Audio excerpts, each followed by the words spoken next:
Going in 3, 2, 1. Hey everybody, welcome to Fatso Radio, episode number 57. Special guest, Sarah Dickson. Welcome, Sarah. Hi. Hi. So everybody, Sarah is not only my cousin, one of my favorite cousins. I only have 400 cousins, so I can only say one is my favorite. But Sarah is my cousin. Not only, like I said, my first cousin, but we grew up together. We spent so much time, as children growing up, and everything from family parties to special events and birthdays and baptisms and weddings and everything. And then even as adults, when we get together. Sarah lives in London, Ontario, but originally from Sault Ste. Marie, Ontario, like I am myself. Sarah, thanks so much again for being on the show. And if you could share with my audience, of course, all 5 listeners, I'm just joking. But there are listeners that are interested in, of course, weight loss and of course, just, improving our health. But really it comes down to, and my show specifically, focuses around fat's not our enemy. And because fat is not our enemy, where do we have to look out? Where did we miss the target? And really it comes around low carb is working for me. It worked for me. The ketos worked for me. And even now carnivore is working for me. So if you can kind of give, our listeners maybe a little bit of background on you as far as, your experience with dieting. I mean, are you brand new to it or have you been around the block as well? Oh, well, not new. Okay. I can say that for sure. As you mentioned earlier, growing up in a crazy Italian, not only household, but the Sioux's pretty much Little Italy, and your options are you get what you get or you don't fucking eat. So if your mom makes pasta 7 days a week, you're fucking eating pasta 7 days a week with a side of bread and maybe some wine and just carbs, all the carbs. Yeah, and if you want to be healthy, have some soup. Sometimes fish on Fridays, but maybe breaded, maybe with potatoes or pasta. Mm-hmm. There's always pasta. Definitely. The restaurant, you guys had the restaurant, pasta. Yeah. That's what it was growing up. Pasta. And then growing up that way, having to, you never got the going out for McDonald's and you never got any of that shit. So after you've grown up eating pasta, you branch out when you turn 18, you move out or whatever, however old you are. And then you want to go to McDonald's every day because you never could before, or you never. So it literally went from the Italian version of healthy, which is sugar, to McDonald's, which is like toxic waste. Yeah. And sugar. So that's pretty much life in a nutshell for us. For me, anyways. I don't know about you. So let's talk about something bad. So let's get into it then. Dieting. I mean, what was your first diet? What do you remember your first diet? And do you even remember how you did it, or what were you told? When after I had Ava, so she's almost 13. So after I had Ava, I think when I was on mat leave with her, I just decided to full force, go on this crazy diet, which basically consisted of half a piece of toast for breakfast with egg whites and maybe a side of spinach or some shit. I don't remember. Or turkey bacon, so it was literally half a piece of toast, 2 egg whites, some turkey bacon, maybe, if I could afford it. I was on mat leave. Yeah. And then for lunch, I'd have maybe some tuna. And then for dinner, I'd have boiled chicken. It was awful. Yeah. It was, that, and then exercising every day, taking her out for walks every day. We only had 1 car at the time, so anywhere we wanted to go, I just walked everywhere, which was good. But I was fucking starving the whole time. Yeah. It was torture. Sorry to interrupt, but it sounded like it was basically low fat, right? I mean, so low fat, like fat-free, everything. So so I did that for a long time. And then I was looking pretty good, I think. How much weight did you lose? A lot. Yeah, like a bunch. Do I have to tell you? No, you don't tell me. You lost a bunch of weight, yeah.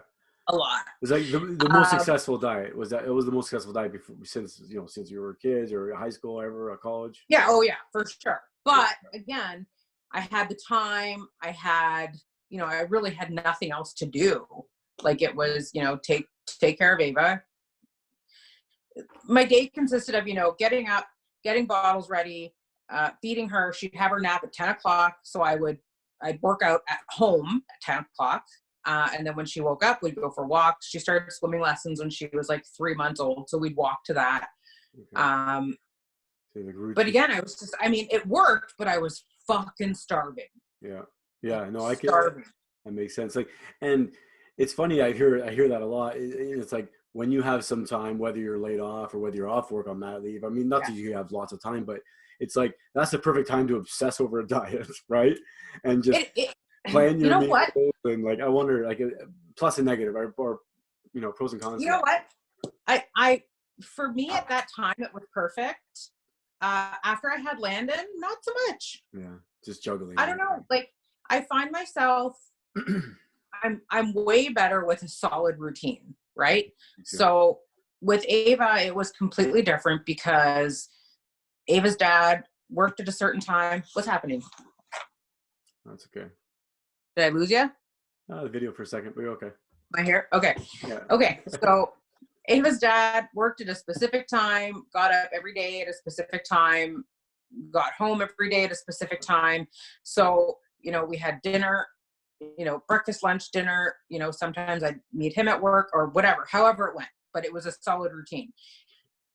With Landon, Kevin was working out of town, like half the time, like he was in Woodstock a lot. So sometimes he'd leave at like 4 a.m. Sometimes he wouldn't get home till 7 o'clock at night. Sometimes he would not be working because the weather was too shitty, or like, and if he's at home, well, if he's at home doing nothing, I'm at home doing nothing because I don't want to fucking do shit when you know what I mean? Yeah, you're off. Exactly. Yeah. Like he could never retire before me. I'm just saying, like, no, but,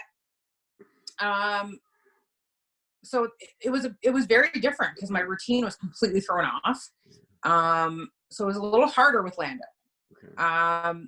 The thing that I noticed most though is when I was on that diet and I lost all the weight, I still I wasn't like high energy, let's go. Like I was just like, okay, I look good. Like, damn, I looked good. Mm-hmm. And you said you were starving, right? So that's a mental thing. I was starving, but I was like in my head, like, okay, this is working, so I'm just going to keep starving. Yeah, it's like you can barrel through it. Yeah, And then it's like, hey, well, I'm starving. Let me just chug this gallon of fucking water. It's not doing anything. And then that's when you have more of your, I remember doing this, and then I remember going to the mall and being starving and walking by Cinnabon, and I'm like, I would fucking kill a bitch if I don't have one of these right now. Yeah. So instead of,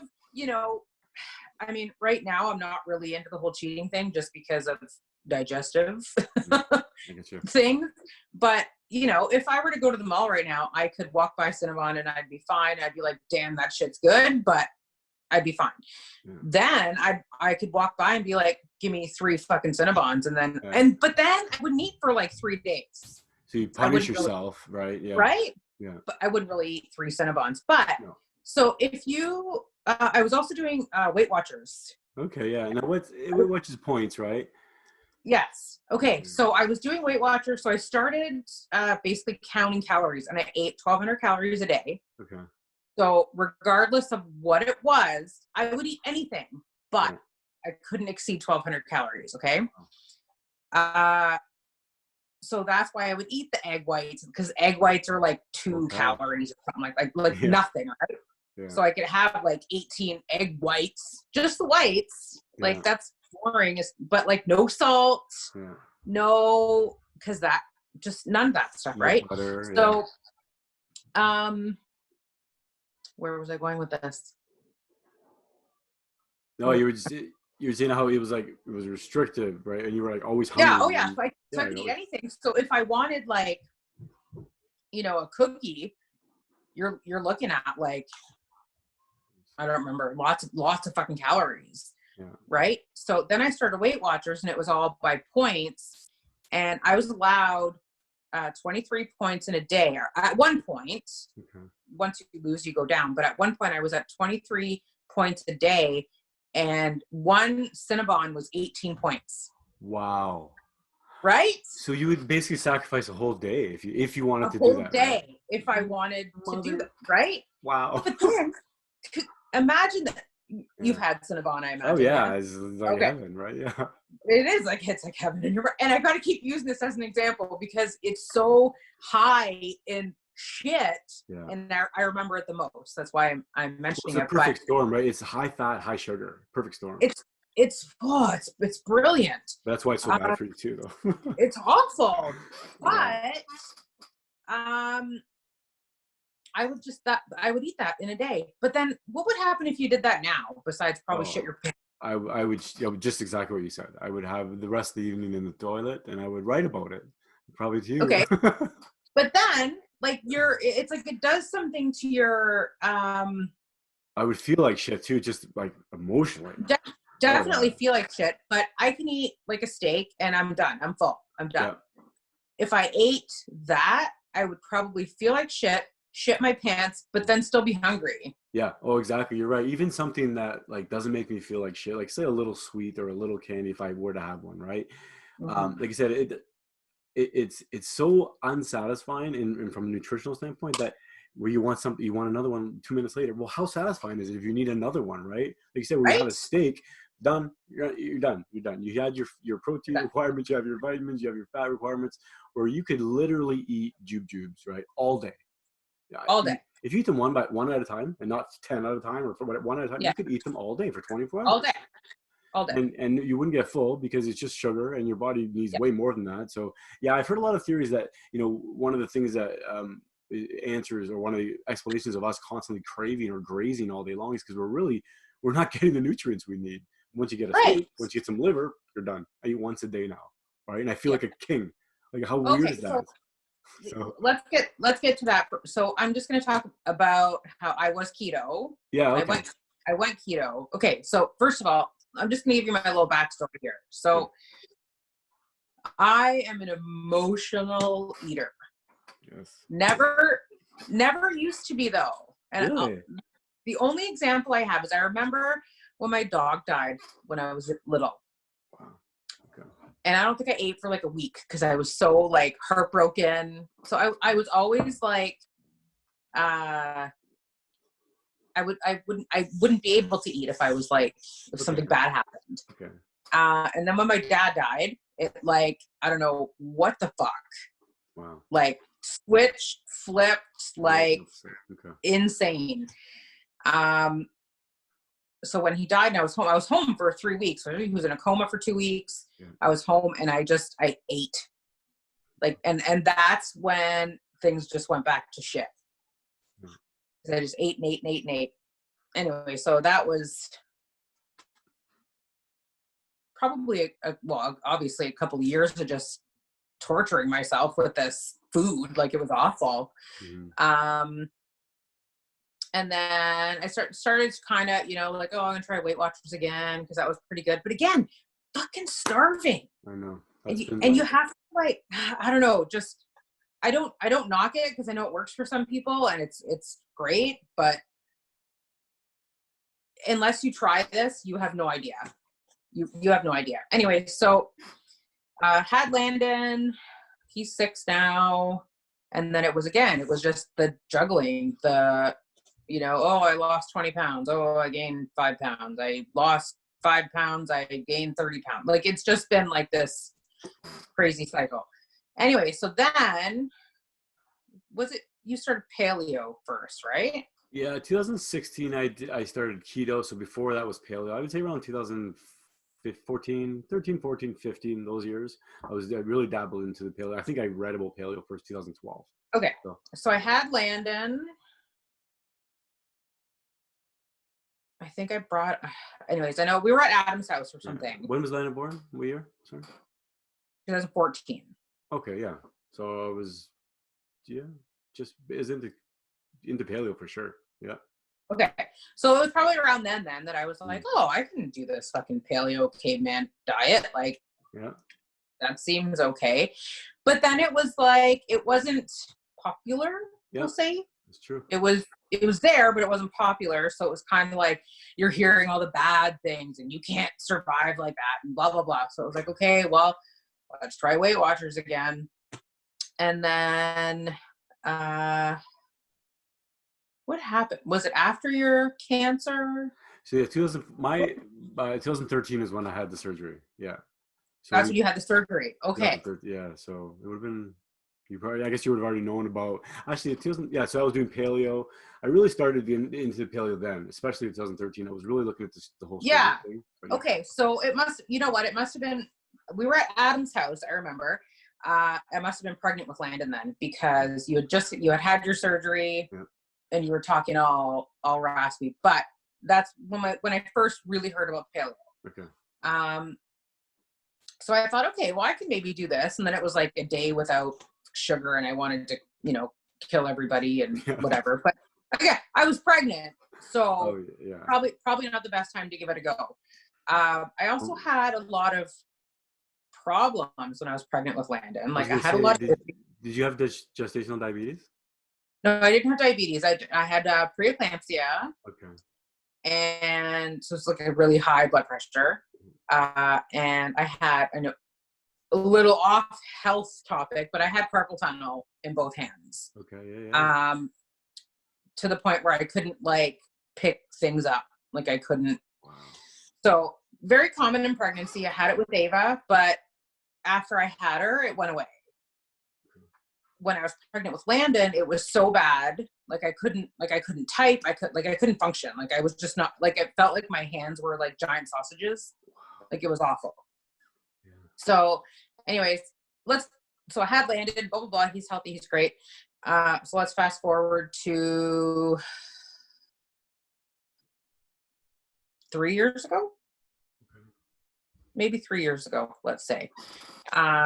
I thought, okay, I'm going to give this keto thing a go. Has it been 3 years? Maybe. Well, 2016 is when I really gave keto a solid start. So that's 4 years from now. Maybe 2 years ago. Because I gave it a solid go, but it was very dirty. Yeah. Like very dirty keto. But, backtrack for 1 second. November 2013, I had surgery in one of my hands while I was pregnant. Okay. Worst decision of my life. Wow. Anyways, jump forward to. Well, I want to talk about that after, because I want to know how diet affected that. So I'll get jump forward. So couldn't hold things for very long. Couldn't, like, surgery was awful. Big, like, I still can't do certain things with my hand because, like, where the scar is, like, it's very sensitive. Anyway, so I never got the surgery in my left hand because started keto, even dirty keto, like, which means I would have like keto sweets. Mm-hmm. Yeah. I would have a lot of those because they were good. Yeah. And they kind of just kept the cravings away. But 2 weeks in, my carpal tunnel was gone. Wow. Okay. And I think I told you this. Mm-hmm. And I was like, is this fucking crazy? Because, like, I can fucking feel my hands. Like, there's no way. Yeah. Anyway, so I did keto for a bit. I fell off the wagon. Yeah. And listen, I've fallen off the wagon a few times, okay? I fell off every month, Sarah, for at least a year and a half. And I'll tell you this. Fell off the wagon. Started keto, felt fantastic. And I thought, how can I ever go back to eating like shit? Fucking Cinnabon, that's how. Really? It was Cinnabon? No, not really, but. It was your mom's lasagna or something? That would be, whatever.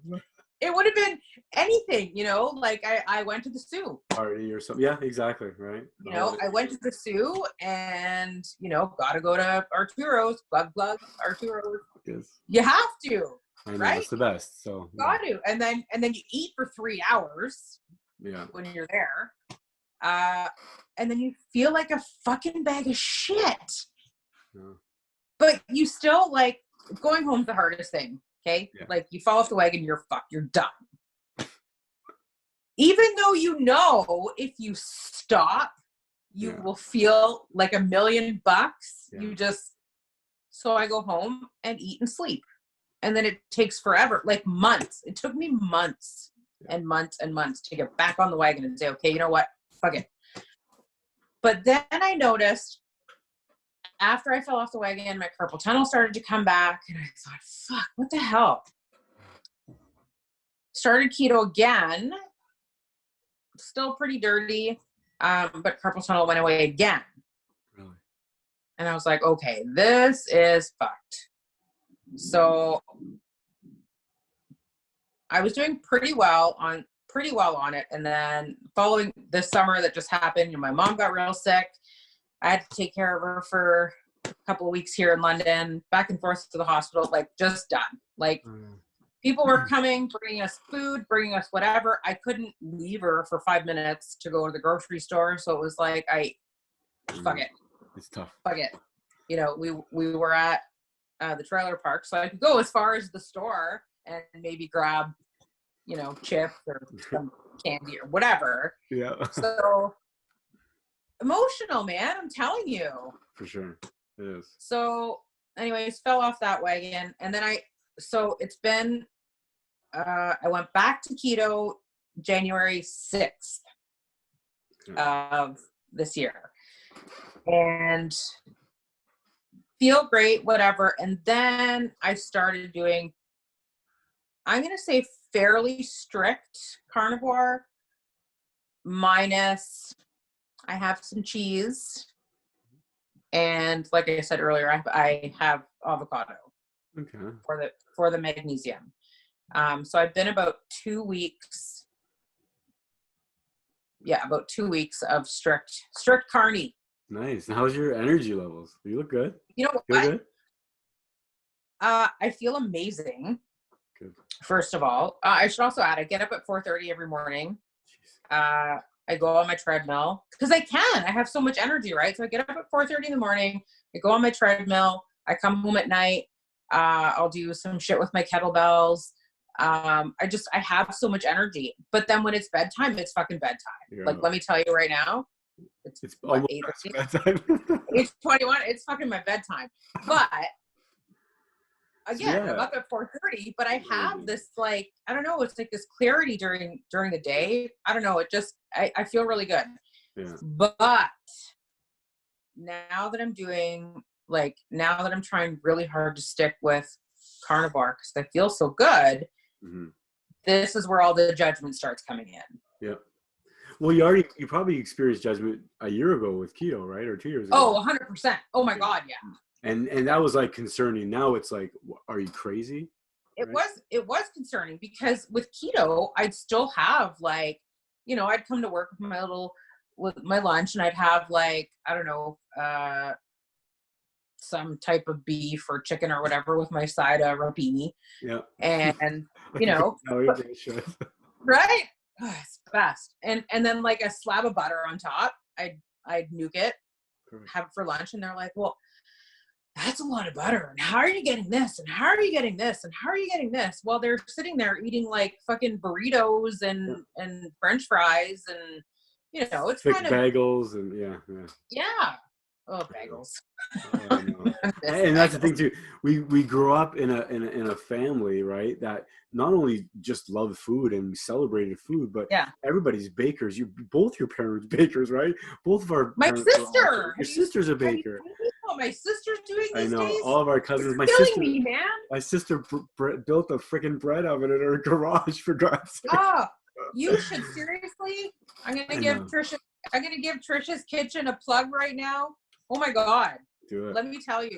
I've seen her cakes and stuff. Oh my God, Sarah. It kills me. Like, She just posted some new stuff today, actually. And I'm like, oh my God, you're fucking killing me here. It's amazing. And again, when I go home, I got to try this new fancy cheesecake that you're making. Can't not. I know. Right? Well, see, that's kind of like one of the things that I wanted to ask you about as well. Because we're basically swimming upstream, right, Sarah? Because like half the population thinks we're fucking crazy. The other half of the population, even if they don't think we're crazy, they're just caution, and everything they've been taught was against us. So at the same time, how do we incorporate, because I have the obsessive personality in me, right? To go say, in my opinion, in order to go ahead and lose 100 pounds, you have to be a little bit obsessive, right? So you have to kind of just stick to something, but in my mind, it was at least a healthy obsession. But so how do we balance that? How do we make sense of all this, right? And then, or is the goal of people like you and me to really change the world? I don't know. Tell me. Like, you know what? I could honestly talk about this all day.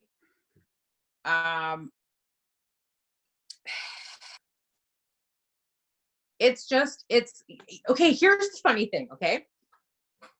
At work, I eat lunch with, several people, one of whom is vegan. Grew up vegan her whole entire life. Never had, her whole entire life. wow. Which is fine.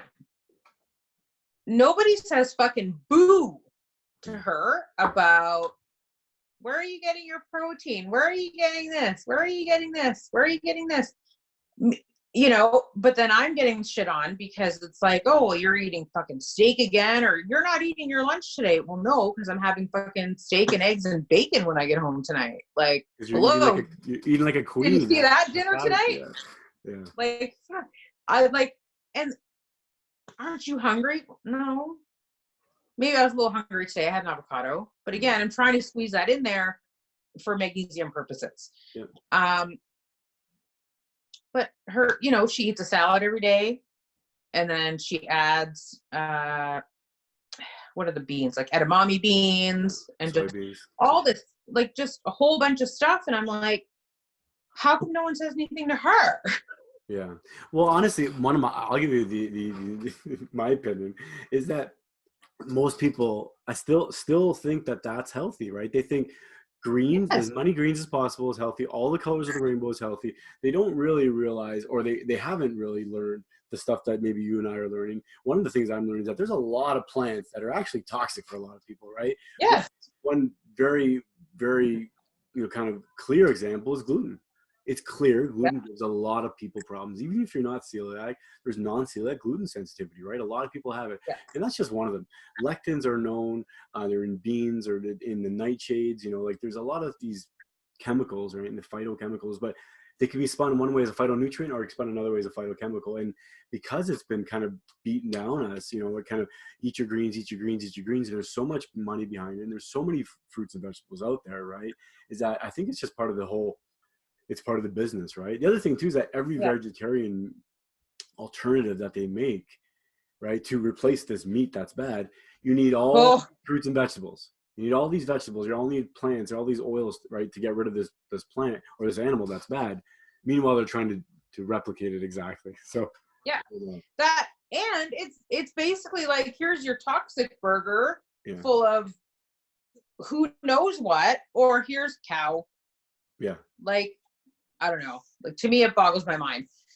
I'm not I think one of the things I often think about is that, because I think about carb addiction, right? Like the sugar addiction, I think about it a lot. And I think that one of the things that really changed or got me over a hump from keto to even carnivore really helped me is that the more time I spent away from plants meant more time away from fruit, more time away from vegetables, more time away from sugar in general.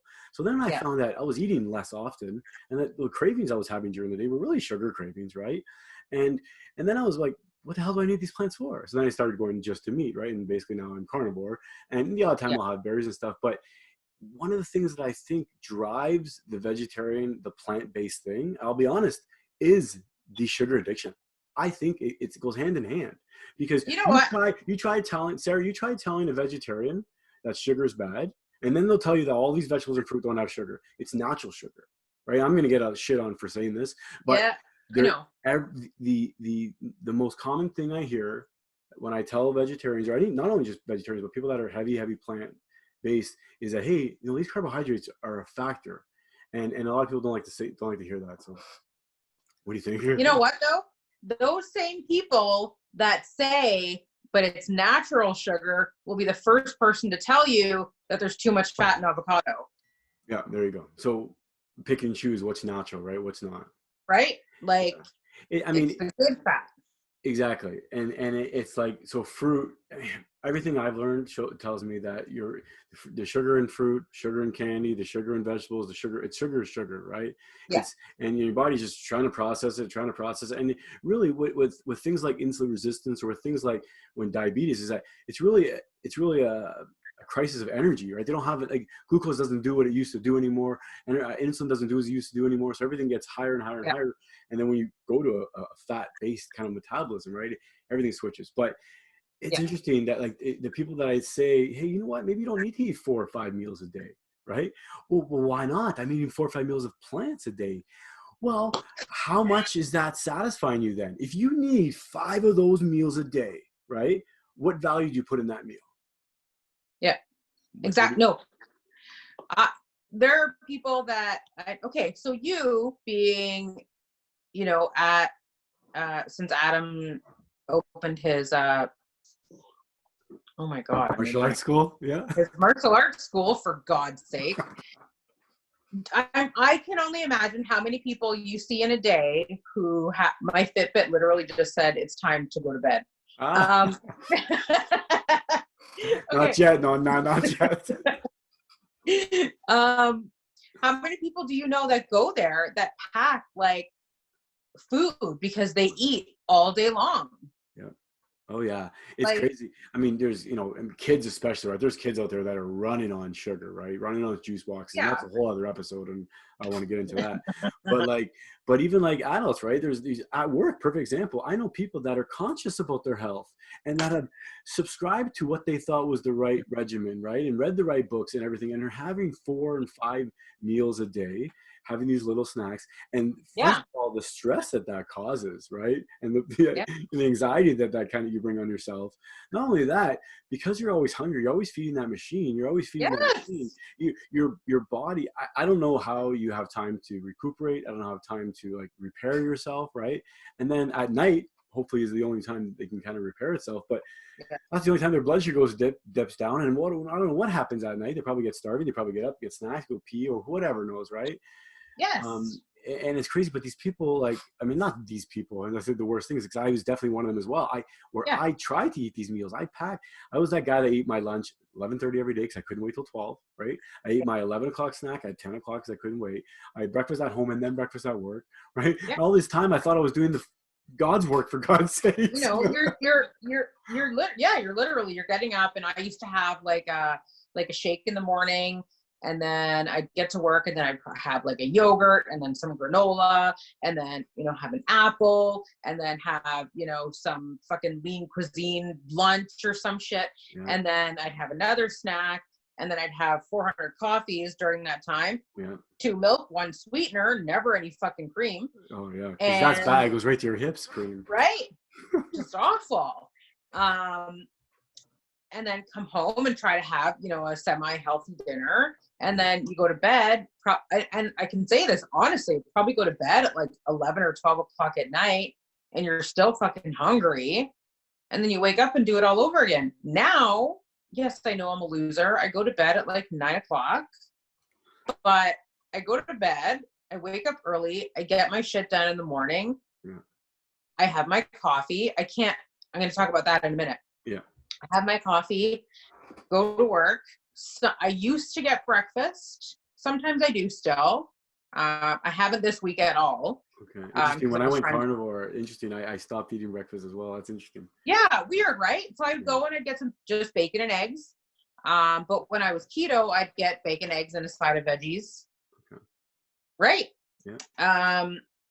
So then I just started. I canceled the veggies and then just bacon and 2 eggs, double bacon. Okay. And then, no, I haven't done that in the past week, but now it's like, I love the fact that I can say, oh my God, I just fasted for 24 hours. This is going to be the best steak of my life. I know. And it is. Yeah. It literally is. So, you know, this whole week, with the exception of the avocado I had yesterday and today, again, more for magnesium purposes. Not because I'm starving. Like it's really more for another purpose. Yeah. But I don't know. Like, I mean, I know some people are like, oh, it's so expensive that you eat all this meat. Well, no, I have one a day. If I go buy the best fucking ribeye I can find in a store, it's still cheaper than eating fucking 500 meals a day. Yeah, it is. Anyways, I was getting a little off topic. It's okay. I'm just getting flustered now. No, what was I no, going to go back to? I wanted to say something about keto. When I was doing keto, I still always had that constant want for sweet and sugar or whatever. So I'd go to, you know, we have like a million keto stores here in London. Okay. So I'd go and I'd get, you know, some kind of snack, or I'd grab something that I could, like fat bombs that I could just keep in the freezer and have. I felt like when I was doing keto, I always had to have it in my house, or like I just wanted it all the fucking time. Starting carnivore 2 weeks ago, I have no desire for anything like that. I feel like if I was to have something like that, it would make me, I feel like it would just taste like chemical. Yeah. Well, that's funny. Yeah, that's funny you said that. Maybe that's one of the reasons why I really don't like a lot of the keto alternatives now, because I've been carnivore, like I said, almost a year and a half, 2 years now, right? And not that I don't have an aversion to sugar, because I still love sugar, of course, but the alternative stuff is like, I'm like a bloodhound. I can spot an alternative sweet a fucking mile away, right? Yeah. I'm like, that's not real. That's not real. That's not real. And it's fine. And it gets, like I said, I'm not going to shit on it because it gets people over the hump for sure. Yeah. As a purpose, you know, use it as a tool, whatever. But if it's going to be a crutch, right, like, that's another problem, right? So. Well, and that's what it was for a while. It was, man, that shit's expensive. Yeah. Oh yeah. And it's a market right now, right? It's a time to get it right now, making dollars off it. I know a few people who like one of the girls that owns one of the stores here, her stuff is actually really amazing. And if I was going to go get something, it would be from her. Because it's not, I don't know, it's almost like, is this really keto? It's that good. It's that good. It's really good. It's really good. Yeah, Fatima got some fat bombs from some place in London once, so yeah, you gotta check it out. Yeah, like I always had to have that stuff, but now it's like the one day I came home from work and I'm like, oh my God, I'm starving and I gotta wait to cook because Kevin's working late and blah, blah, blah. And I, you know, grab a couple of pork rinds and I'm good to go. Yeah. We always have a couple bags too in there. So like, and that's the thing too, is I oftentimes, you know, I'll tell people, or people will say, you know, cheat meals or planned cheat meals. I don't like to plan cheat meals at all. Right? No, I don't like to anticipate a cheat meal. If by chance right now something comes up and I'm going to eat it, I'll deal with it. Maybe I'll eat it, whatever. I'll try and be strong and not deal with it. But my philosophy is that if I plan to have stuff in the cupboard that's going to be my cheat, oh my God, that's terrible. That's torture for me, right? Yeah. I always want to go to it. So it's like anything else. If you don't want chips you don't want to eat chips, don't have chips in your house. Right. It's kind of the same thing. Yeah. Kevin has a sweet tooth. Yeah. So he's got shit hidden all over this house. Okay. And do you have a sweet tooth? I do. Like I have everything. So I love pasta. I love sweet, savory. I'm not like a candy person. Okay. I like the sweet and salty. Okay. I'm more of like now. Like, I know Kevin's got chocolate all over the house. I know he's got, like, he used to hide, like, chips in this old microwave that we don't use anymore. Like, I know there's stuff in this house if I absolutely need to have it, but I don't. Oh my God. He'll be the first to admit it to you. That's so funny. I know. But, it's like me hiding weed somewhere. Like, I'll go buy, like, you know, the big, huge... when you go to the Lindt store, the chocolate store, and you buy like 100 Lindt balls. Yes. Just you fill this bag.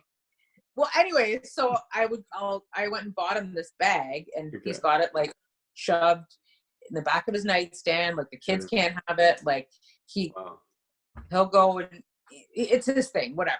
Yeah. But but you know, he's like 4 pounds. So that's usually interesting though. I mean, switch gears for a second, but Yeah. he's never had a problem with his weight. But have you ever seen him be excessive with it? Has he pigged out in front of you? Like what? Like how does he? Oh my God. Yeah. Yeah, like more than I would pig out.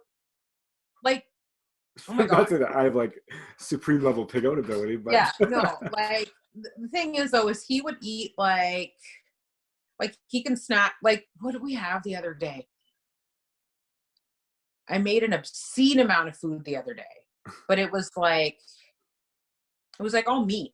okay. I can't remember what I made. It was like all meat, and then I always make him his side of potatoes, whatever fucking vegetable or whatever. Yeah. And I ate meat, and I ate like half of what I had, and I'm like, I'm done. Like, I can't do it anymore. And he eats everything on his plate, and then he goes in the cupboard and he grabs. I go to the British store up the street, and I get him his British chocolates and all this stuff from Scotland, and he goes in and he starts eating it, and I'm like, are you fucking kidding me right now? How can you be hungry? I made dinner, and then I made chicken wings later because I'm like, I've been wanting these chicken wings for so long, and I cooked them for like hours in the oven. They were like so crispy and amazing. Oh, nice. So yeah, that's what it was. Then we had that, and I'm like, oh my God, I'm done. Like, I can't. And then he ate that, and then he ate, sweets on top of that, and then like he can go and go and go and go. Yeah. And and then he's 4 pounds. Yeah.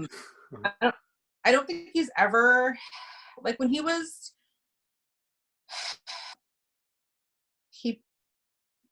he had put on a little bit of weight when he was like when I was pregnant with Landon. Okay. I guess. But then honestly, because he used to work heavy equipment. That was the thing too. So he'd sit in a dozer all day long. Oh yeah. Now he's moving. So it's basically like an office job, right? Like, you're sitting there all day long. Then he started with construction, and since he started his business, so it was right after Landon was born, and he dropped like 60 pounds, like nothing. Wow. Like nothing. Don't get me started. And his diet is always the same, basically. Just eats whatever. Yeah. Yeah. And yeah. Never even a concern of his? Like, is he somebody that's no mindfully have a diet, or is whatever he buys, whatever he eats, whatever? No, just whatever he buys, he buys. So I can handle all that stuff in the house. The only thing I can't handle being in the house is really hard for me. There's this bakery that just opened up the street. Okay. And they make like all fresh bread and so if you go at like 6 a.m., 7 a.m., everything's still hot. Oof. So Kevin likes to do that, and he'll go get like the fresh cinnamon bread because Landon loves that, and then he'll grab like the cinnamon buns, and then he brings that home. That is what is the hardest for me. It is hardest. So okay, so let's share with me then what are some secrets, or not secrets, but what are some tips that will keep you on track, right? Or have kept you on track, or maybe some go-to things that kind of have kept you on track. And then I want to hear if what your thoughts are on carnivore. It's only been a couple weeks into it, but you've kind of played with keto now for a while, right? You know your way around kind of the low carb stuff. But so get into that if you can. Like what keeps you? Yeah, the first part, like again, like what keeps you on track, or what are some tips maybe to help you, other women or whatever, and then go from there. I think one of the main things, honestly, I know it sounds awful, that keeps me on track is I'm very excited to prove everybody wrong. And I know that sounds awful, but you have egg whites and spinach and whatever, and you're tired and you're feeling like shit and whatever, and I'm like, give me my steak and a pound of butter and I feel fabulous. Probably one of my biggest pieces of motivation. Right now, I know I've only been carnivore for a couple of weeks, but there's a huge difference in keto and carnivore. Huge. In the way I feel anyways. Falling off the keto wagon, I didn't really feel like it was that bad. because I always had like the extra sugars. Like I would have like the veggies and the whatever. I've never had fruit, which I do really miss fruit. I never had fruit, but I always had those extra sweets. So falling off that wagon, I don't really feel like, I don't know how to say this. I don't really feel like it's falling far. Okay. Being carnivore, I feel amazing. I'm never hungry. I have so much energy. I feel like being carnivore, I remember what it's like to feel like shit. And I don't want to feel that way again. And honestly, it could take like, one fucking Cinnabon to kill you, like one pizza or one pizza, right? Like if the family orders pizza, I'm not gonna lie, I'm gonna eat the toppings off of it. Oh yeah, for sure. And I do that sometimes. I'll eat toppings over. It's funny. The other day we ordered a pizza. The girls ordered pizza, and I'm like, okay, get me some gluten-free, a little one, just to see. I had one bite of this gluten-free pizza. I feel bad because we spent a lot of money on it. One bite, I'm like, this is disgusting. I took all the cheese. I was just cheese and toppings on, or sausage or whatever. Took it all off and ate it all, and it was great. But I'm like, I don't even have. No, there was a time where I really missed bread, really missed pizza, right? And then as time goes on, right, that feeling better weighs more than the missing, and it's just kind of an over for me anyway, right? And then especially when I went keto, I almost went that meat heavy keto right away, right? I basically went meat and veggies or meat and salad essentially, right? Meat and squash.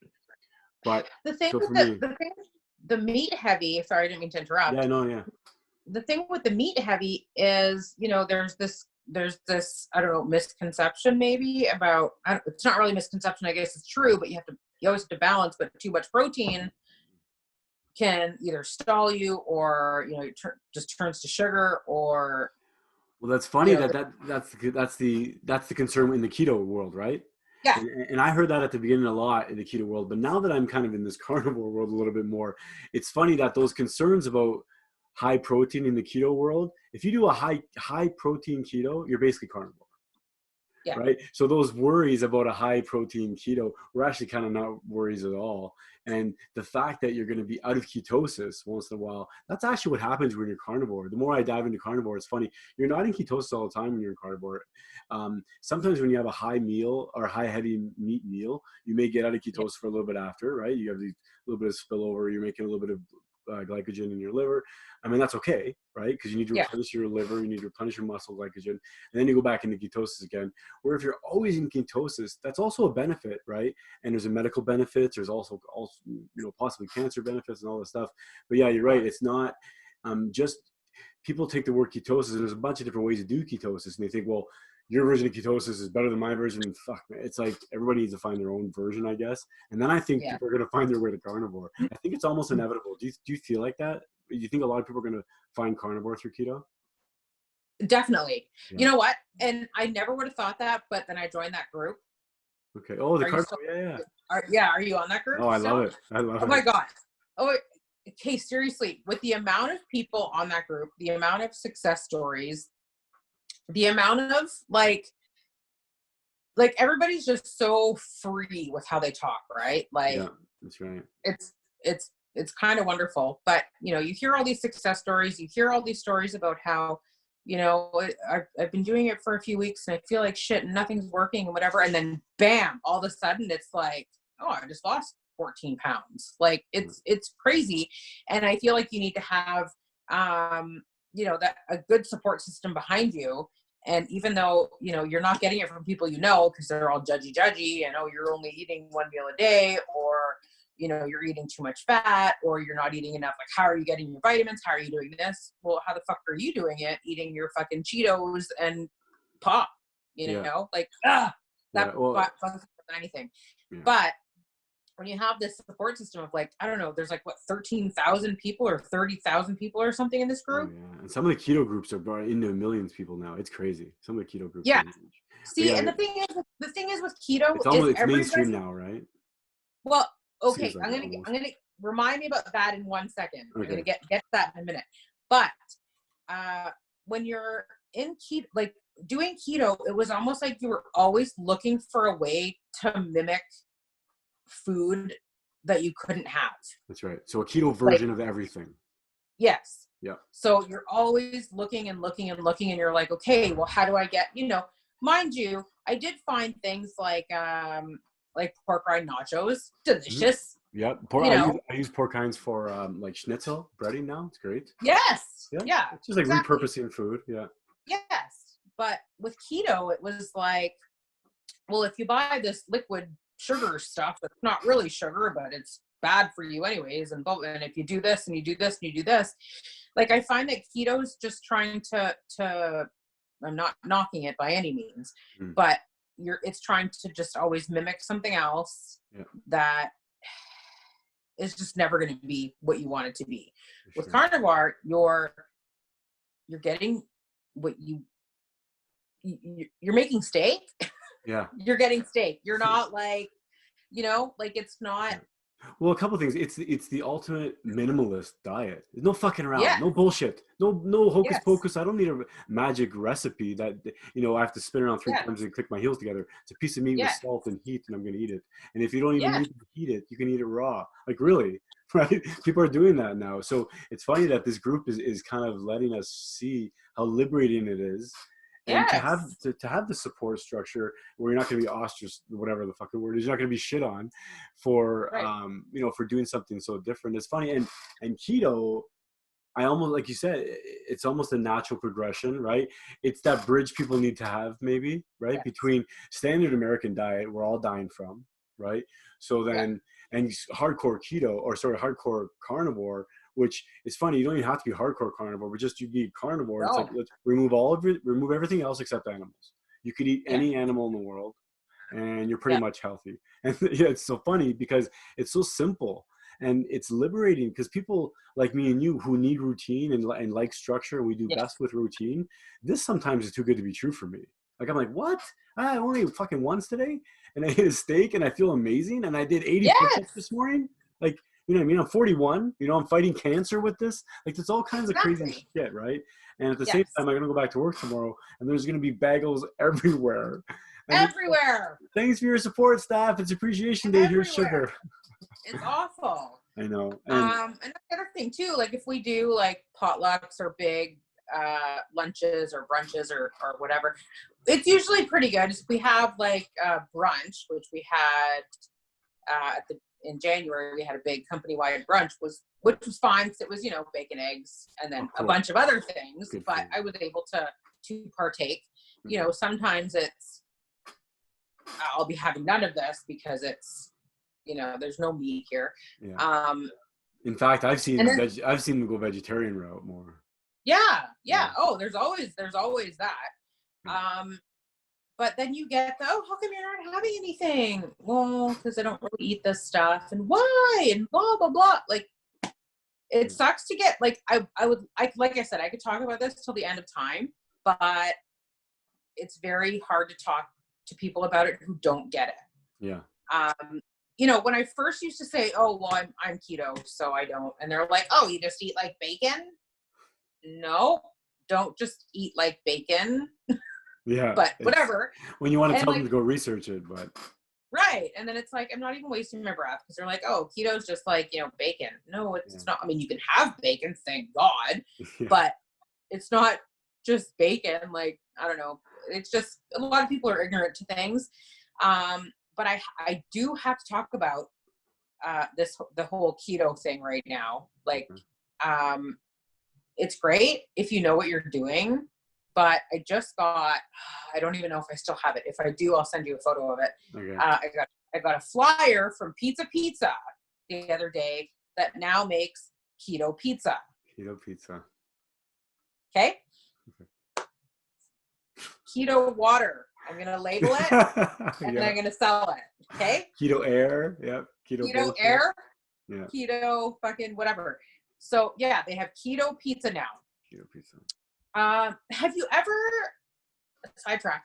So just so we're clear, no food is necessarily keto or not. No, it's all about how you use the food. Right. Okay. Right. But have you ever gone to the grocery store and seen like the cauliflower crust? Like you can buy Okay. Have you seen how many fucking carbs are in that? No, I haven't seen it. What is it? Look next time. Oh my It's God. something ridiculous, like 30 some carbs Yeah. for this cauliflower crust that you could make pizza on that's healthier than, I don't get it. Boggles my mind. But people are going to see it and go. Well, and that's the problem, right? There's so many different like methodologies and so many different philosophies now.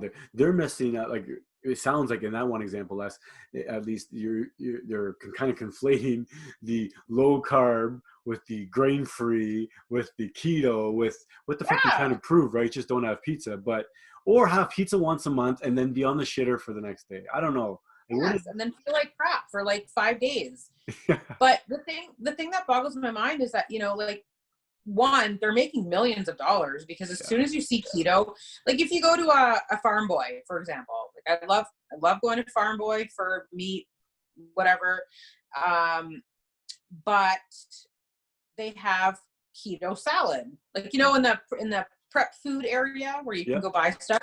They have, your salads that you can, pick $5, take for lunch or whatever. Okay. They have a keto salad that is a salad with like strips of steak on it, but it's called keto salad. Oh my God.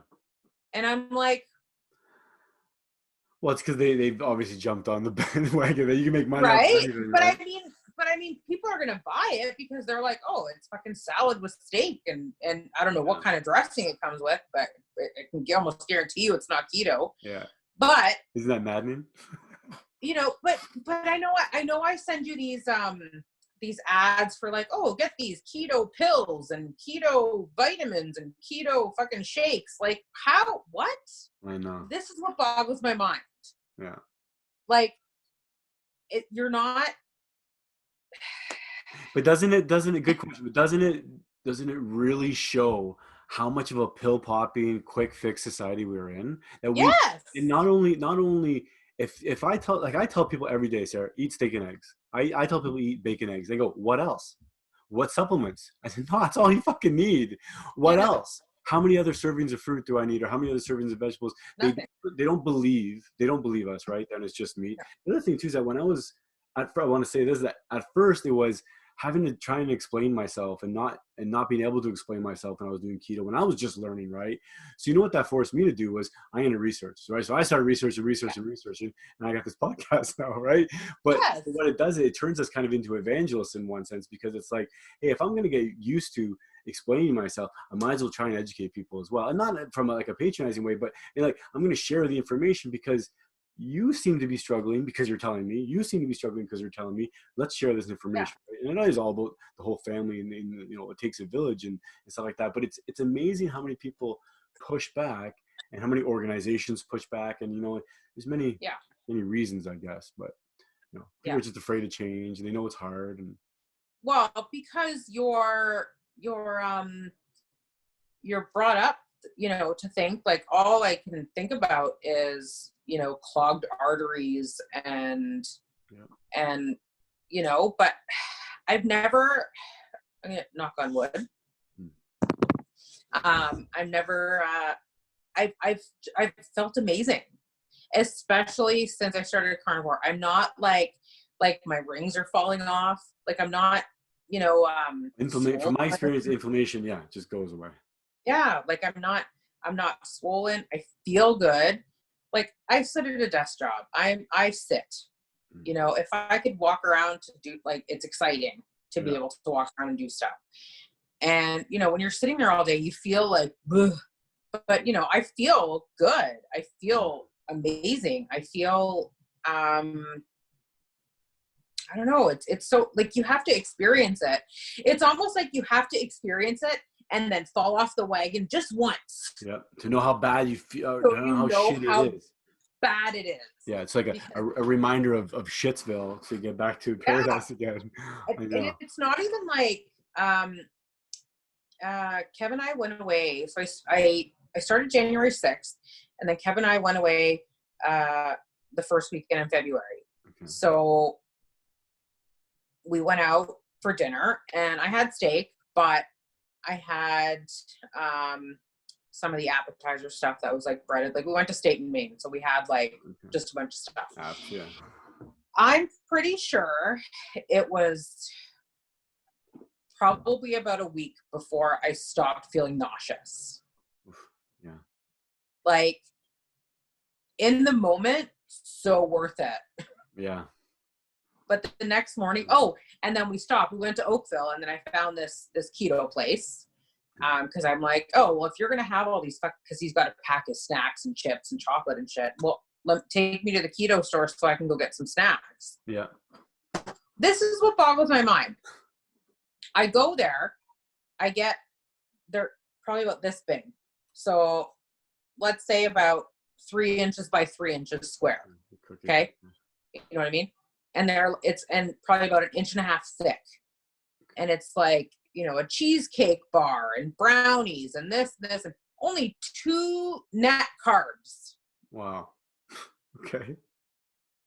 You know, like, what? Yeah. What kind of magic is in that?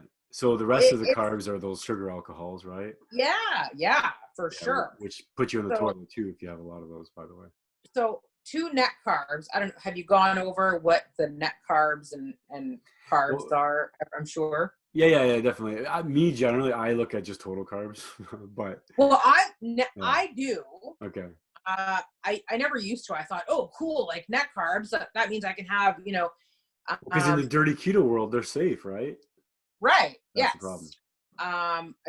I did that, and then I think probably just talking to you, you're like, no, I don't do that. I go by carbs. Yeah. But you know, it could be like 40 grams of carbs with 38 grams of fiber. Oh yeah. Oh, well, 2 net carbs, right? You're good. Yeah. No. You know, so you don't really know. So when you're buying stuff, you know, that is, you know, homemade or whatever, and it'll give you the net carbs. It never gives you the carbs. It only gives you net carbs. That's a selling feature. Yeah. Right. Point of my story is I bought some snacks to have. Fucking felt like shit for days and days and days after. Like, just a ridiculous pile of garbage. But I was still hungry. Yeah. Like, it was your body's not fed, right? Your body no didn't have the nutrients. And that's the thing, is that, like, I think inevitably the long game, right, is a treat. What we consider a treat just can't be a treat anymore. I mean, I know that sounds stupid sometimes, because it's like, how do we get there? But like, where are we going to get to a point? And I mean, the ultimate goal, I think, in human health, right, is going to be, candy stores are going to be like heavily taxed one day. I don't even know if that's the solution, but it's going to be heavily frowned upon, right? But it's what is it going to take? A lot more people are going to get sick, and they're going to start pointing the finger at sugar, or I don't know what it is, but like, maybe it's catching on at the same time, right? It's so weird. I'll stop my rant here, but it's so weird that we seem like we're the humans. We're like, you know, we get to a point where like, oh, we're gonna kill ourselves, and then we find a solution. And then maybe our health is like that too. It's like we're at the point where we're the sickest we've ever been, right? At the same time, we're the sickest we've ever been, like late 90s, early 2000s. We've been eating the least amount of meat we've ever been, because we've been telling us the least amount of meat. We've eaten the least amount of fat we've ever been, and then paleo, keto, and carnivore come around. Kind of turn of the millennium, right? 2010, 2010, now 2020, carnivore is kicking in. And it's, you know, I don't want to be like philosophical or romantic or whatever, but 2020, maybe this is the year that we see clarity, right? Maybe this is the year that maybe we like become almost full circle, essentially, from our diet, where it's like the best elimination diet is now, from my experiences, is a meat diet, because you can eliminate all your meat, and that's a vegan diet. We know people fail every day on that, right? Yeah. When you eliminate all your plants and you're going to meat diet, it's not only curing people's diseases, which another we haven't even talked about. There's people that are curing their cancer, people that are curing their MS, people that are curing all these ailments by eating meat. At the same time, doctors will tell you don't do it. Like, that's how powerful, that's how fucking powerful this is. And if you or I or anybody you know has cancer tomorrow, knock on wood again, I've talked to the doctor about it, and he says, you don't know what you're talking about, because how do I know? And the truth of the matter is that doctors themselves aren't trained in nutrition like they should be, especially cancer doctors and all these other doctors. If you go to a cancer doctor, you tell them you're going to cut the amount of sugar because you hope it's going to help cancer. They're going to look at you like you came off of a different planet, right? Yeah. Like, show me the research on that, young man. You know, so.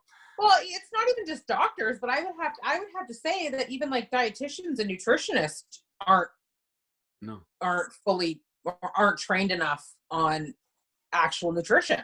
And I don't even know if it's their fault either, because the training that they do have is the freaking Canada Food Guide, where it says eat Yes. 7 grains or 7 servings of grains a day, and how many fruits and grains, fruits, vegetables. They're all sugar, right? They're all carbohydrates. And dairy. Yeah. People are, you know, again, when I was, you know, back in the day and doing Weight Watchers and, you know, skim milk. Oh yeah. I had to go have skim milk. And I look at it now and I'm like, there is a ridiculous amount of sugar in skim milk. Yeah. There's no fucking sugar in heavy whipping cream. And what tastes better?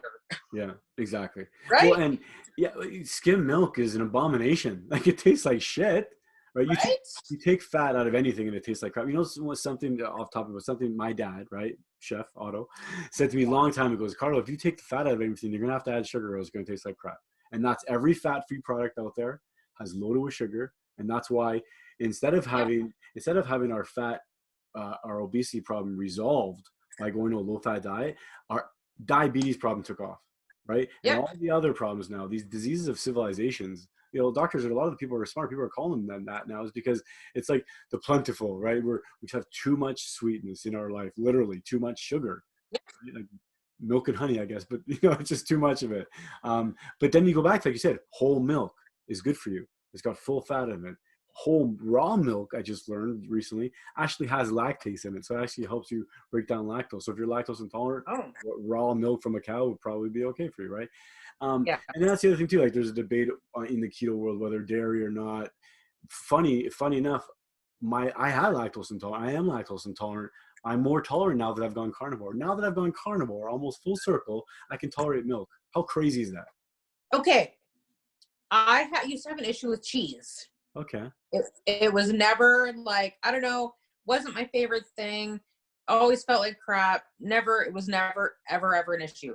Starting carnivore, I can take a brick of cheese out of my fridge, take a bite out of it. Like, it is very weird that you mentioned that, because I'm like that with cheese now. I'm trying to cut back on my cheese intake. Yeah, me too. I took out sour cream, because sour cream wasn't one of those things that wasn't the greatest for me.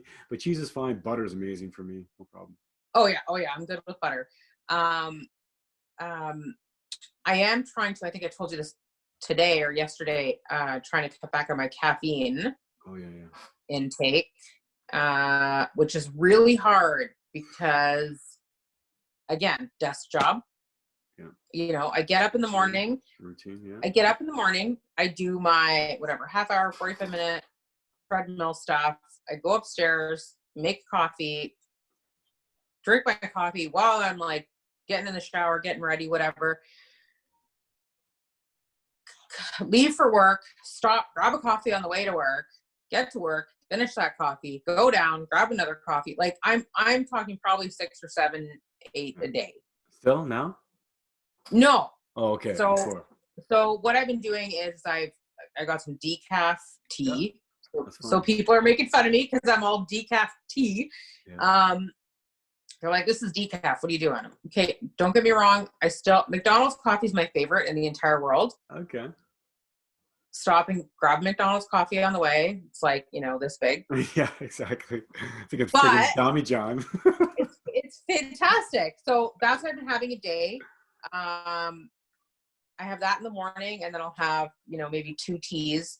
And then today I had to come home after work and have another coffee because it's past my bedtime and I knew I was going to be up late. But I've literally gone from at least 5 coffees a day. And that, I mean, that's not 5 cups. That's like 5, to 1, maybe 2. That's so funny, because I've noticed that as well.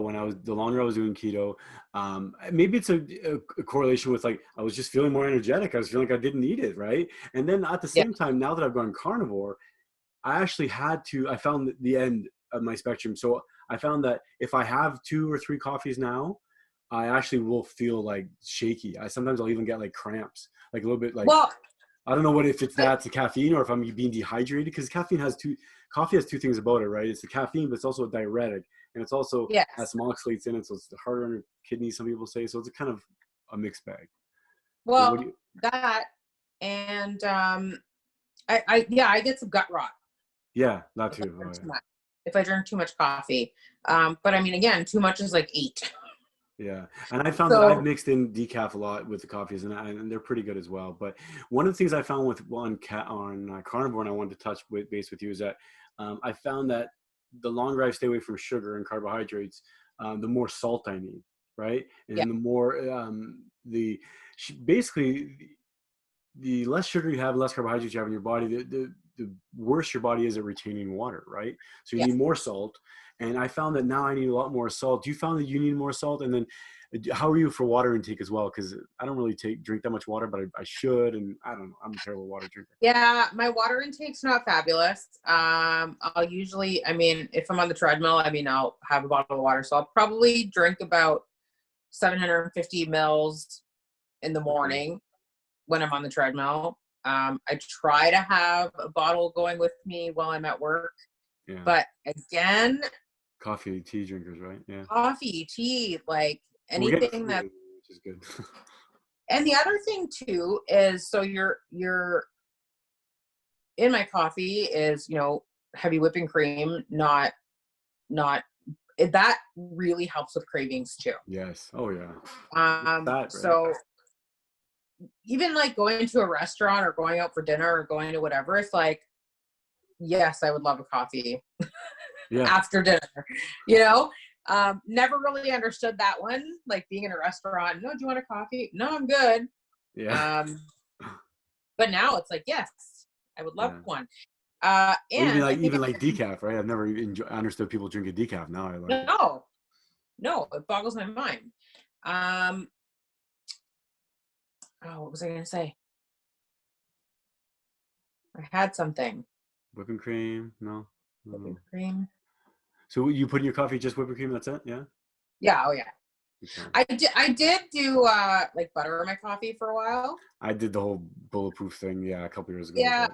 It was all right. It was novel, I guess. But no, it's okay. It's just you have to like blend it well, right? Yeah. For it to taste delicious. I don't have time for that shit. Like, let's be real. I don't have time for that. Yeah. Oh, salt. I wanted to ask you about salt. What's your intake like? Is it just whatever, or do you consciously add salt to your food, or what? You know what? I can honestly tell you, and Kevin will back me up 100% on this. Never did I ever have salt in my house. Never.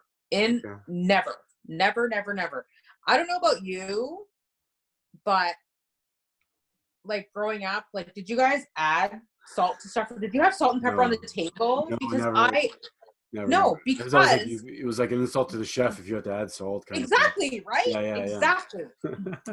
So, like Kevin's parents come here and they're like, "Oh, where's the salt?" And I'm like, "What do you mean? What do you need salt for?" Like, I made this fucking amazing dinner. Like, I don't need fucking salt. Like, what? Yeah. So I never, ever, ever, ever, ever had it. For that exact reason. You don't like the way I fucking cook? Fuck off. Yeah, because you salted the food when you're cooking. Right. Exactly. Yeah. What are you trying to mask here? Like, I'm a fucking amazing. I'm amazing at what I do. You put ketchup on too, or what?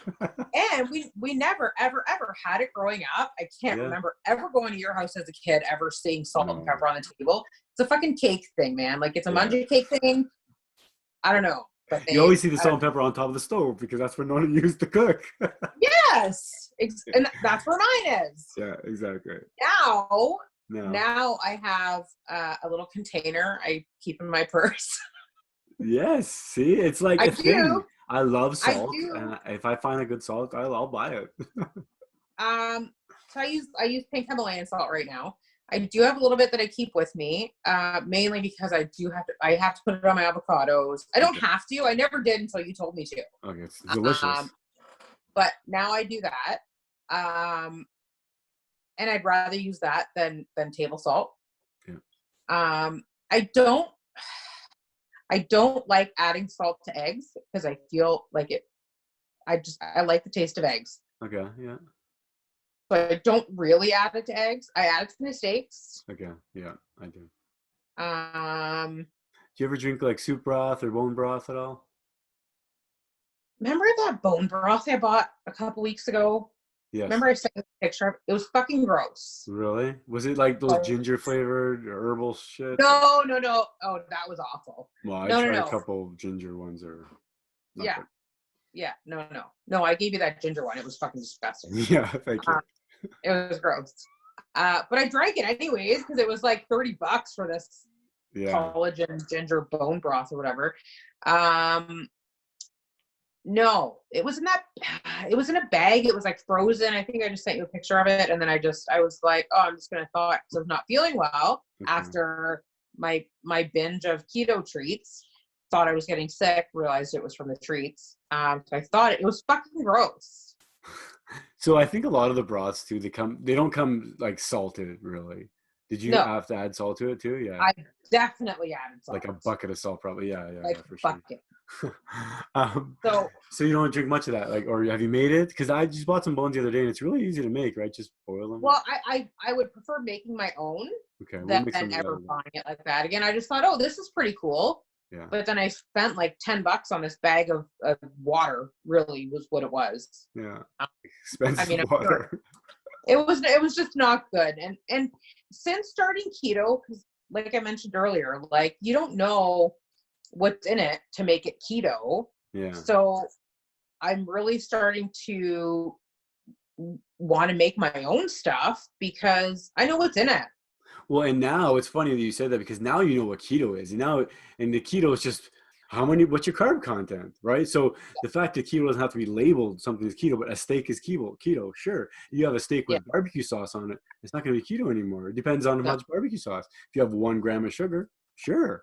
Right. So yeah, it's funny. It's like, and that's why, again, another kind of a testament to the keto or to the carnivore thing. It's just like, it's remove all the bullshit, or it's easy. If you want to remove the bullshit, you want to have a simple, no bullshit diet, have some meat, have some eggs, have some cheese if you want, whatever. Right. I can't agree with you more. Yeah. What do you think about liver? Cause I want to talk about that. You mentioned just recently you started liver. Yes. And your mother will be proud of you, by the way. Zia, I know. I did actually see someone post the other day that they ground liver and put it in their burgers, and their whole family eats it. She didn't notice. I don't know if you saw that post. Yeah, I've seen a lot of people grind it and make it sausages as well. We should do that. Yeah. Yes, I'm down with that. Good. But when I think about liver, I think of liver sausages. So I remember my dad used to buy them a lot, and I'd be like, So I did make liver a couple of times in the last couple of weeks with, I haven't eaten onion either, but I did make it with onion, mushrooms, and bacon. Nice. And then I cut them up into little cubes because I thought, okay, baby steps.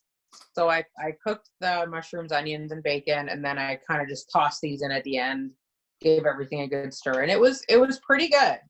It was delicious. And then, so I ate half of it and I brought half for lunch the next day, and everyone's like, oh my God. Oh, and then butter, obviously. Yes. They're like, oh my God, what are you eating? And I'm like, I don't want to tell you. And that's awful. I know. And they're like, why? And I'm like, it's liver. And they're like, oh. And I'm like, now I have to explain my meat choices. I know, exactly. Like, it's just, I know. I tried some hearts. I did try some chicken hearts. Ah, nice. They're good, eh? What do you think? Not bad. I did have to cut the little valves off though, because they gross. Just looking at them, I'm not going to tell you what it reminded me of. Okay. Just looking at them, I was like, I can't eat these, so I did cut them off. So I basically cooked those the same way. Yeah. I cooked those the same way. I did some mushrooms and onions. Nice. I don't remember if I put bacon in that, because that's all we eat on keto is bacon. Yeah, exactly. But they were okay. Yeah. You get a lot of hearts. You do, like that pack. There's like 40 or something in there, right? There's probably more than that. Yeah. I will probably count next time. Well, I told you I ate a half a pack once, and it was like, it was like 30. It was 30 and a half. So yeah, it was like I ate 30 hearts once. Yeah, like that. Like that's a lot. It's a lot of hearts. A lot of protein. But the thing is, like, they're really nutrient dense, right? They have all these vitamins. Certain vitamins you can only get from heart, right? It's pretty interesting. So yeah. There are a few things I would like to try. So yeah, liver. Yes, little baby calf livers. That's what I've been having. Not too bad. Haven't had any this week. I do have some in the freezer. Nice. I really, really would like to try cow tongue. Nice. Well, I mean, I think you can slow cook. There's a bunch of different ways, but yeah, basically it's a Yeah, delicacy, right? I think the Italians do yeah. it, don't they? Like, I'm sure our parents have done it. I'm feeling pretty confident that my mother has cooked a cow tongue before, Yes. possibly cut one out herself. I don't know. Probably, yeah. I don't know, but I would really like to, like, I hear different, you have to boil it and then you have to peel it and then you Yeah. have to, and it just sounds so gross, but the way people talk about it, I'm like, I feel like I need to try it. I'm not sure if I'm ready to cook it. Yeah. Well, you could have But baby steps, right? I mean, and just look at it from a nutrient standpoint, right? Or from a health perspective, right? If you eat liver, you feel good. You eat heart, I mean, these are really nutrient dense foods, right? They're really yeah, healthy. And I mean, back to the other, kind of full circles that, like, our people, we as a people have been eating this for thousands and millions of years, yeah, right? And it's essentially, this is what made us human, right? And this is what we've been eating this for. And back to the whole story of eating salami and cheese. Like, I mean, like, what do you think got through? What do you think got through the winter? Cured meats, cured yeah, fish, cured all this stuff, right? yeah. Do you ever get the question, or ethics? Have you ever had to battle with the ethical dilemma yourself? Like, did you ever feel bad eating meat growing up? I don't know. I mean, we saw it so I much. don't, I, you know what, I do deal with it because I do actually work with a lot of vegans. Okay. One of them that I work with could care less what the hell I'm eating. Yeah. And, it's like I said, she's been vegan her whole life. That's just how she was raised. Yeah. Never ever looked at me funny while I was eating liver, whatever the fuck I was eating. Like, it's just how she grew up and whatever. Yeah, there's some other people that can't, like, have you ever watched, I think I told you to watch it, Life Below Zero? Oh yeah. I don't think I've ever caught an episode of that. No. Okay. So basically you're living in the Yukon and you hunt to live and whatever. And they literally, hunt, skin, fucking do all this shit. And they're definitely carnivore 100%.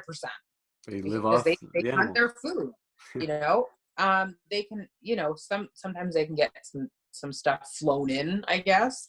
But basically you're living off of the land. Yeah, like caribou or whatever is out there, right? Yeah, lots of caribou, lots at that show. I could easily watch that, no problem.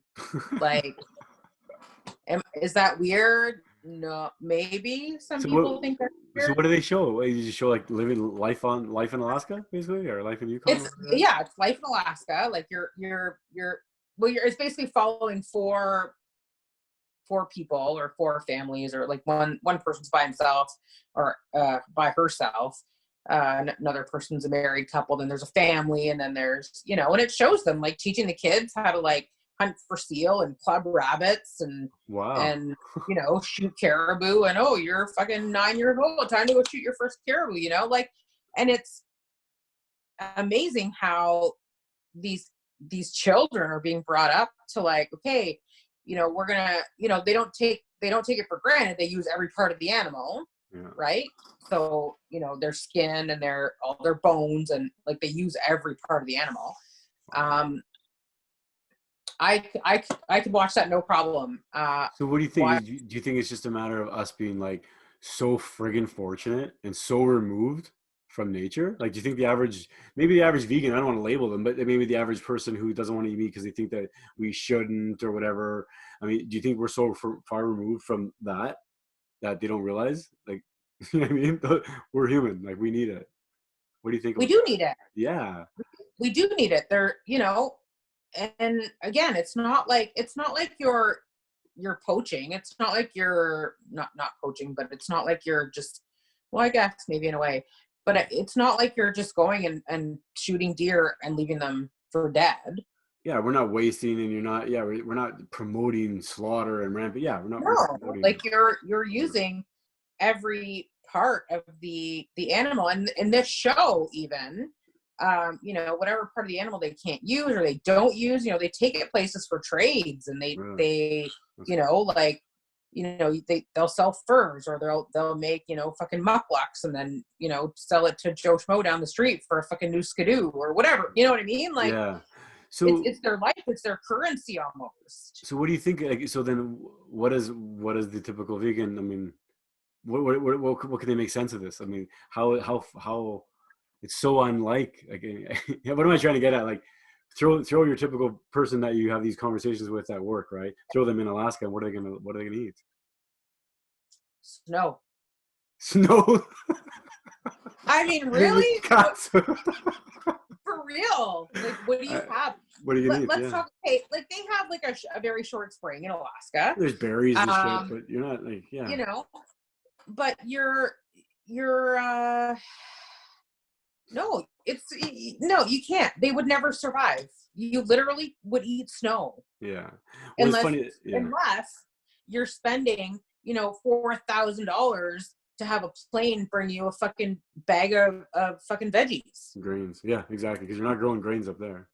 You're not growing anything up there. And I don't know. I don't think they understand the whole circle of life thing. I don't think they understand that it's not, like, a lot of them think it's cruel, and, like, I'm not going to kill my dog and eat it. We're selective which animals we eat, right? Yeah. Like, I'm not, I love my dog. I'm not gonna, I don't know. It's just, it doesn't bother me. It's never bothered me. I guess maybe because of the way I grew up.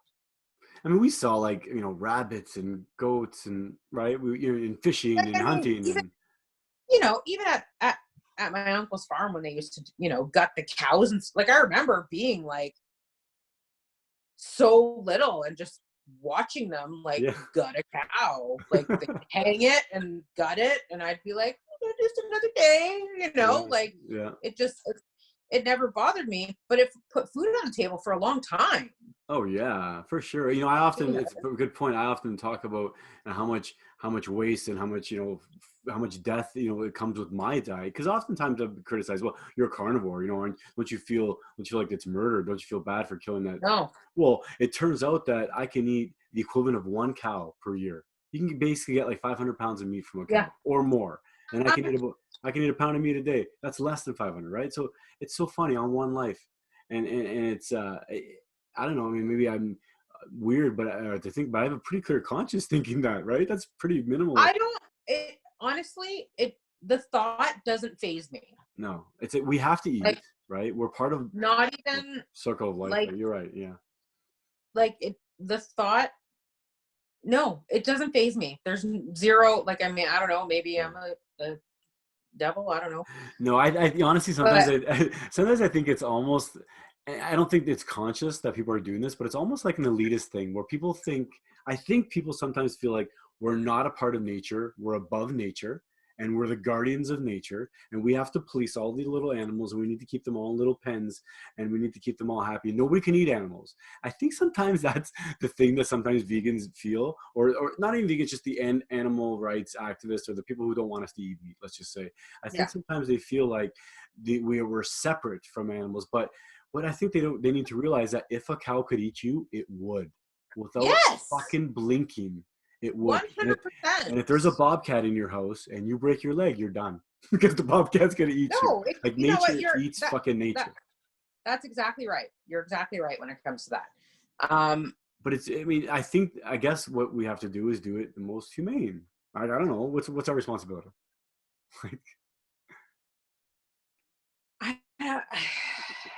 You know what? I wish I had more to say on the subject other than it just doesn't fucking bother me. Yeah, it's just so natural to you, right? I mean, maybe that's just, what it is. Like, my dad hunted, hunted fish, but like, it just, it. I think it's funny too, and the more you eat meat, I wonder if it's even more solidified. I mean, like you said, you've never had a problem with it anyway. And I think a lot of people should really test this out, but it's hard. It's a giant leap, right? Maybe we can kind of get towards that, and maybe discussion around that. Like, how do we get people to try this, right? Because I can bang my drum saying, you know what, hey, give fat a try, eat fat. I lost 100 fucking pounds eating fat, right? That's one thing. And then they say, Yeah. you know, try and go to meat. But people that are vegetarian, to think of going to a full meat, that's crazy, right? So I guess we got to get them slowly. Maybe keto will get them there. Maybe, I don't know, dirty keto first and then clean keto. Yeah. Like there's a spectrum, right?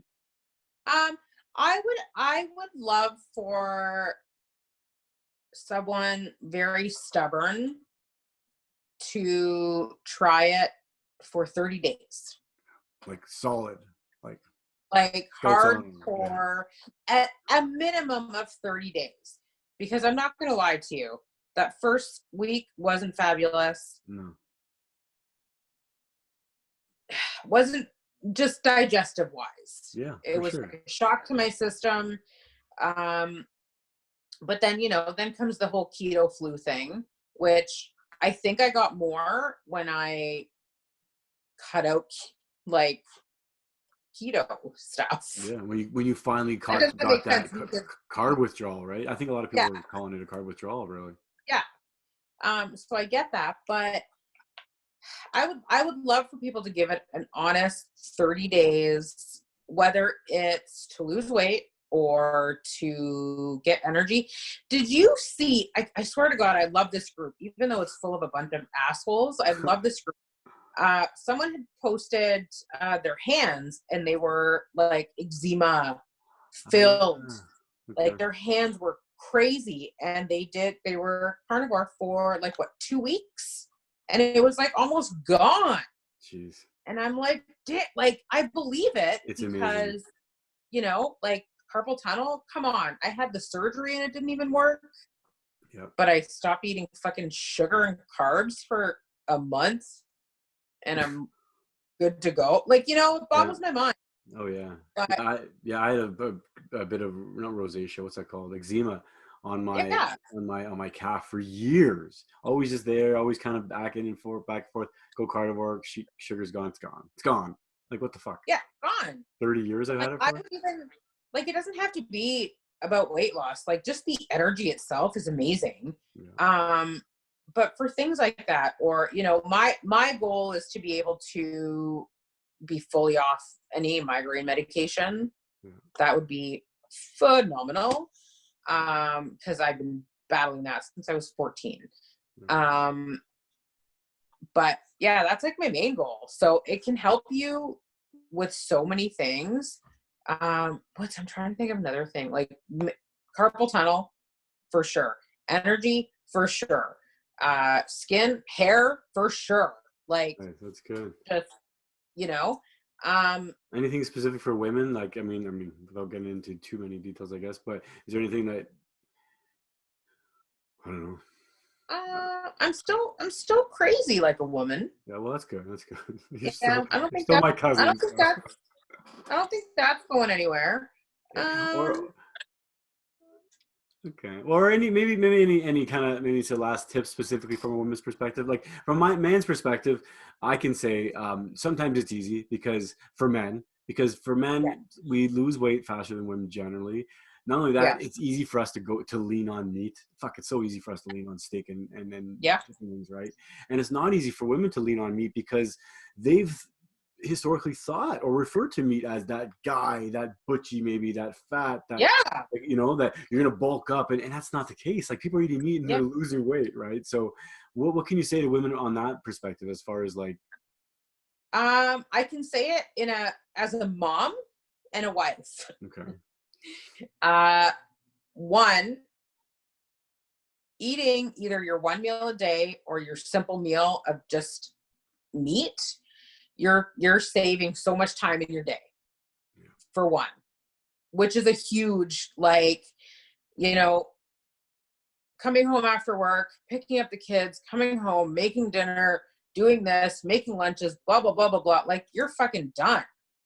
But when you get to the point possibly of the one meal a day, when you have all the energy, when you're not, you know, prepping all this fucking shit and it's taking you forever, like, honestly, it gives you more time. As sad as that sounds, as a mom, no, it does. That's huge.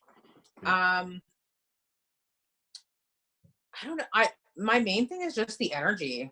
Like, I know I'm a loser and it's past my bedtime, but in the day, I feel really good. Like I feel more, clarity, and I feel good about myself, and I feel, like energy is awesome, and I'm not sluggish, and I'm not, like I want to get up and I want to work out in the morning, and I want to take a shower before I leave the house, and I want to, like, yeah, that's wild. I don't really know how to explain it. Like I'm motivated. Yeah. Well, that's awesome. That's awesome, Sarah. And I can't wait to see what happens next, because, I know, I'm sorry, I'm talking a lot, but no, please, you're on my show. Talk. you start this journey, and you start with keto, and you fall off the wagon, and you go keto again, you fall off the wagon, and then you gain probably 50 more pounds than you started with, and then whatever, and then you find your fit. And I think it just happens. And I'm getting a lot of information from this group. I didn't lose a pound for the first 30 days, and then all of a sudden it just fell off. Yeah. Or, I haven't lost any weight, but I feel fucking amazing, and this is fantastic. And look at the muscle I've gained, and look at this and this. Like, I'm pretty excited to see what happens next. That's awesome. Because I'm so short. I'm only into this journey so far. Yeah, and it's pretty exciting, right? One of the good things about those groups is seeing all these success stories, like you said. I mean, that is motivating. That is inspiring, right? And that's one of the reasons why I like sharing the word. And I mean, that's one of the reasons why I wanted to have you on as well, right? To share your perspective and to kind of get the word out, because this, like, it's taken over, Sarah. Like, I mean, we're going to look back in 5 years from now, I think, and look, holy shit, why didn't people catch on faster, right? I honestly believe that if not just the keto, but I think the carnivore, the going back to meat is going to solve a lot of our health problems slowly, but it is going to solve it. I do. I agree 100%, because I don't know, like, again, going back to the paleo and the caveman diet, and, looking at, what cavemen looked like, and, you never saw a fat caveman, not that we see them, but, you never, like, there weren't, like, I don't know. It's mind-boggling that it's taken this long to get where we are, especially when there have been so many people who have done it strictly for the reasons of, I'm diabetic or cancer or whatever, and it's working for them, and doctors are still against it because. I mean, we could talk for hours about the whole diabetic thing, but I've literally lost sleep over the fact that if you're diabetic and you go to the doctor, your doctor doesn't say tell you to stop eating sugar. Why not? Why not? You're type 2 diabetic. Your body can no longer handle sugar like it used to. Stop eating sugar. That would be my first thing I would say. I'm not even a doctor, right? But it's a whole different what and I know it's hard because it's so hard to do, right? Because it's so hard to change. But at the same time, I'll let you finish. But at the same time, we've told people that sugar is bad. We also told them fat was bad. Now this is the time that everything switches, I think. This is the time where now we're getting the license to eat fat again. So I don't know. That makes sense. What I really think helped me cut the sugar was when you were telling me about how, or we were talking about, when you're pregnant, you have to drink the sugar drink or glucose tolerance test. Yeah. Yes, that. And what did you have to do for cancer? I had to drink a big glass of dextrose to light up in the PET scan. So you can see all that, because the cancer is attracted to it, right? Sure, yeah, exactly. Right. Yeah. So when you told me that was kind of like, like, you're going through this, and I love the fact that we don't come from a family full of cancerous people. Mm-hmm. Like, we have 8,000 people in our family, and a very small portion have cancer. Mm-hmm. But last summer with my mom and everything, and I think that's when you were telling me about, drinking this stuff because, the cancer is attracted to it, and it's just sugar. I think that was the one thing that kind of just kicked my ass and went, that's kind of fucking scary. Yeah. And I can see that. Like, just, your cancer is attracted to sugar. So you're basically just feeding a murderous disease. Well, Like it's and it's even more scary because it turns out that almost every disease state or any virus or any bacteria, anytime you're sick, right, having high sugar in your system is going to make it worse, right? yes. Chronic high blood sugar is basically linked to every disease factor. Every Yeah. disease we have, any kind of problems we have, having chronic high blood sugar is bad for, right? And then chronic high blood sugar means chronic insulin. High insulin stores fat, does all kinds of crazy things. So you're right, and a lot of this goes back to the idea that why are we eating every couple hours? Why are we always adding to the sugar, always adding to that furnace, that burning, when in reality, the thing that kept us away from a high fat diet because it was high calorie, that's actually the best thing about a high fat diet. It's more nutrient dense, right? There's double Yeah. calories in a gram of fat. That's because there's double the value in a gram of fat. That's really what it is at the end of the day. So we need to now basically tell people this and bang on the drums. And I want to go down to the high schools and could you imagine, Sarah, for a second, I don't want to go down, memory lane too far, but could you imagine if I would have, or anybody would have, I would have picked this up, and just me personally, Carlo Volpe would have picked this up in grade 9, would have found a carnivore diet. Even if I would have done nothing athletic, nothing great in my life, the pain I would have prevented, right? From being 330 fucking pounds, from hating myself for 20 years of my life, 30. Yeah. So, and all of us, right? All of us that dealt with the problems, right? I think it came for me. I'll stop the rant, but for me, it came down to the idea that they told us what sugar was bad. They told us crap was bad at the candy store. We knew that stuff at the Max, was bad. But then they also told us bacon, salami, and sausage was bad, and that's what fucked us. I think. Mm-hmm. That's what fucked us, because the stuff that literally got us here from Europe to friggin' North America was cured meat. Right? Yeah. Where it literally got everywhere in the world was cured meat. And finally, I think the tides are turning. Finally, we're seeing people appreciate meat and salt to that matter, which makes salami the perfect food, right? Well, I'm going to agree 100% on that one. I love salami. My kids love salami. Like, have you ever met anybody who didn't like salami? Like, unless it's a conscious decision not to. I don't know. I don't know, to be honest. Like, we always have some type of salami in the house. I don't know. And, every culture has a cured meat. Every culture has a cured fish, right? Every culture has tried something, right? So, that makes sense. So, Sarah, I don't want to keep you too long. Any parting words for my listeners? I thank you. You've been so gracious with your time. I would love to challenge someone 30 days. If we can find someone who can do some hardcore carnivore, not keto. Let's go full on carny for 30 days. Your buddy, I know your buddy Scott's been on here a lot. Is he carnivore now? He's basically, I got to check in with him, but he's basically dabbled back and forth to carnivore and keto, and he likes the carnivore. So I think it's pretty easy for him to go back and forth into it. But no, it's a great idea to challenge people. So I want to challenge everybody, right? All of our listeners to do keto for 30 or carnivore for 30 days. I think it'll make them feel great, but also to extend your challenge to people who are dead set against it. If you think it's that bad, try it for 30 days. I've done anything for 30 days, right? I did vegan for 30 days. I've done vegetarian for 30 days. Yeah, I mean, 30 days is not going to kill you, right? 30 days definitely not going to kill you. If you can get through, the first hump or the keto flu or whatever it's called, you're golden. If you can, they say it takes 21 days or 28 days to break a habit or whatever.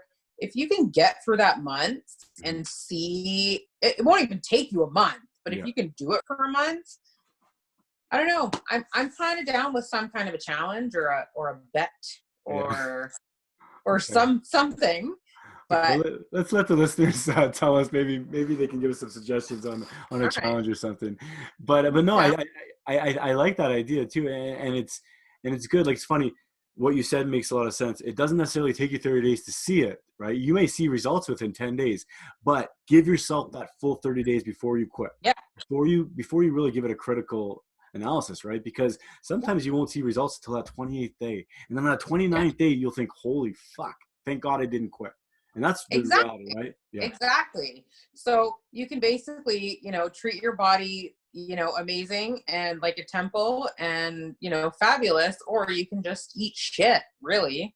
Yeah. Like, I mean, I don't really feel like the decision's that hard. Yeah, absolutely. Well, thank you, Sarah. Thank you so much. I love you, my cousin. Thank you. Thank you so much. And everybody, don't forget to check us out. Facebook, Instagram, everywhere you can check us out. Instagram is Fatso, at fatsoradio. Twitter is at Radio Fatso. Gmail is fatsoradio@gmail.com. Thank you, everybody. Thank you, Sarah. I love you. Love you too. Peace. Talk to you soon. Bye. Bye.